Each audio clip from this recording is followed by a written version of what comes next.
Hi viewers, welcome to சின்னக்கா சமையல். இன்றைக்கி பார்த்தீங்கன்னாக்கா சாம்பார் பிரியாணி நல்லா அருமையான டேஸ்ட்டில் இருக்கும். நீங்களும் செய்து சாப்பிட்டு பாருங்கள். நான் பிள்ளைங்க எல்லாம் கிளம்பிட்டாங்க, கிளாஸுக்கு கிளம்புறதுனால இப்போ சாதத்தை எடுத்து நான் சாம்பார் பிரியாணியாக செஞ்சு அவங்களுக்கு பாக்ஸில் கொடுத்து அனுப்புகிறேன். பட்டை, லவங்கம், வெங்காயம் போட்டு பட்டை, லவங்கம், வெங்காயம் பச்சை வாசனை போகிற வரைக்கும் வணக்குவோம், நல்லா வணக்கிடுவோம். அப்புறம் பார்த்திங்கன்னா பிரிஞ்சி இலை, அந்த லீஃப் கொஞ்சம் எடுத்து வச்சுக்கலாம். கருவேப்பிலை இதையும் போட்டு எடுத்து வச்சுக்குவோம். இதையெல்லாம் போட்டு நல்லா வணக்கின்னு இருப்போம். பச்சை இலை அந்த பச்சை வாசம் போகிற வரைக்கும் நல்லா வணக்கலாம். சாம்பார் பிரியாணின்னு சொன்னோடனே இது நல்ல டேஸ்டியாக இருக்கும். வெஜிடபிள் அதாவது வெஜ்ஜு தான் இது கான்செப்ட் பார்த்திங்கனாக்கா வெஜ்ஜு, ஆனால் சூப்பராக இருக்கும் சாம்பார் பிரியாணி. அந்த டேஸ்ட் உங்களுக்கு பக்காவாக தெரியும். பாருங்கள் பிரிஞ்சி இலையும் போட்டு எண்ணெயெல்லாம் நல்லா வணக்கிட்டேன். வேறு எதுவும் இல்லைங்க. பட்டை, லவங்கம், வெங்காயம், பிரிஞ்சி இலை, கருவேப்பிலை. இப்போ தக்காளியை போட்டு நல்லா அந்த பச்சை வாசம் போய் அந்த தக்காளிகளோட இருக்கிற ஈரப்பதம்க்கு நல்லா ட்ரை ஆகிட்டு எண்ணெய் பிரியிற வரைக்கும் நல்லா வதக்கிடுவோம். நல்லா வதங்கட்டும். அதுக்குள்ளே சாதத்தை உடச்சி எடுத்து வச்சுக்கோங்க. லேசாக சாதத்து மேலே கொஞ்சம் எண்ணெய் தூணாப்பில் விட்டு வச்சோம்னாக்கா சாதம் ஒன்றோட ஒன்று நமக்கு ஒட்டாது, அவ்வளோ டேஸ்ட்டாக இருக்கும்.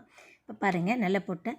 இப்போது அந்த தக்காளியோட அந்த பச்சை வாசமும் தக்காளியில் இருக்கிற அந்த ஈரப்பதமும் காயிற வரைக்கும் நல்லா ட்ரை ஆகிற வரைக்கும் நம்ம வணக்கின்னு இருப்போம். இது வணக்கி முடிச்சதுமே நமக்கு தேவைக்கு தகுந்த மாதிரி பார்த்திங்கனாக்கா மஞ்சள் தூள், சால்ட் பயன்படுத்திக்கலாம். அதே போல் பார்த்திங்கன்னா இதுக்கு சாம்பார் பிரியாணின்னு பேர் வச்சதுக்கு காரணமே பட்டை, லவங்கம் இது எல்லாம் போட்டு நம்ம பயன்படுத்திட்டு சாம்பார் பொடி போட்டு நல்லா வணக்குங்க. சாம்பார் பொடி தான். சாம்பார் பொடியை நம்ம போட்டுட்டு அந்த பச்சை வாசம் போகிற வரைக்கும் நல்லா வணக்குறோம். சாம்பார் பொடியோட வாசம் கம்மன்னு வரும். அந்த நேரத்தில் அந்த தக்காளியோட அந்த ஈரப்பதமெல்லாம் நல்லா ட்ரை ஆகிட்டு நிற்கும்போது இந்த சாம்பார் பொடியை போய்ட்டு ரொம்ப நேரம் அதை ட்ரை பண்ண வேண்டாம், அப்படியே நல்லா வணக்கிடுவோம். வணக்கிட்டு மேலே கொத்தமல்லி ஏற்கனவே எடுத்து வச்சுருப்போம். கொத்தமல்லி அப்படியே தூணாப்பில் தூவிட்டு சாதம் உடச்சி எடுத்து வச்சுருக்கிற சாதத்தை அப்படியே கிண்டி கிளறி எடுத்துகிட்டு பிள்ளைங்களுக்கு பாக்ஸில் போட்டு கொடுத்துட்டேன். செம்ம சூப்பராக இருக்குது. நீங்களும் அது செய்து பாருங்கள், பிள்ளைங்களுக்கும் கொடுத்து பாருங்கள். அவ்வளவு டேஸ்ட்டாக இருக்கும். பிள்ளைங்களுக்கு ரொம்ப ரொம்ப ரொம்ப பிடிக்கும். இது சாம்பார் பிரியாணின்னு சொல்லி அவ்வளவு டேஸ்ட்டாகவும் இருக்குங்க. ரொம்ப சீக்கிரத்தில் முடிஞ்சிடும். சாதம் உடைச்சதுமே அடுத்து பார்த்திங்கனாக்கா தக்காளி, வெங்காயம் நறுக்கி வச்சிடும். வேறு எந்த பொருளும் இல்லை. பட்டை, லவங்கம், பிரிஞ்சி இலை ஆஸ் யூஷுவலாக நம்ம வீட்டில் இருக்கிறது தான். அதனால் எடுத்து நம்ம பயன்படுத்தினோம்னாக்கா அருமையான சுவையான டேஸ்ட்டில் நல்ல ஒரு சாம்பார் பிரியாணி தயாராகிடும். பிள்ளைங்களுக்கும் ரொம்ப ரொம்ப பிடிக்குங்க. உங்களுக்கும் கண்டிப்பாக பிடிக்கும். செய்து சாப்பிட்டு பார்த்துட்டு உங்களோட கருத்துக்களை எனக்கு கமெண்டில் பதிவிடுங்க. சப்ஸ்கிரைப் பண்ணவங்க ஷேர் பண்ணுங்கள், சப்ஸ்கிரைப் பண்ணாதவங்க சப்ஸ்கிரைப் பண்ணுங்கள். மறவாமல் பக்கத்தில் இருக்கிற பெல் பட்டனை கண்டிப்பாக அழுத்துங்க. அருமையான சின்னக்கா சமையலில் ஒரு அருமையான சிற்றுண்டி பார்த்திங்கனாக்கா சாம்பார் பிரியாணி சூப்பரான டேஸ்ட்டில் மாஸாக ரெடி ஆயிடுச்சு. பிள்ளைங்களை விரும்பி சாப்பிடுவாங்க.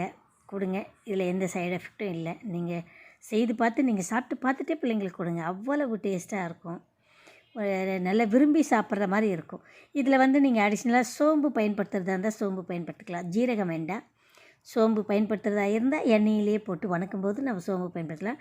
நான் சோம்பு பயன்படுத்தலை, அப்படியே தான் வச்சுருக்கேன். அதனால் சூப்பரான ஒரு சின்னக்கா சமையலில் பார்த்திங்கனாக்கா சாம்பார் பிரியாணி மணக்க காலையிலேயே ரெடி ஆகிடுச்சு.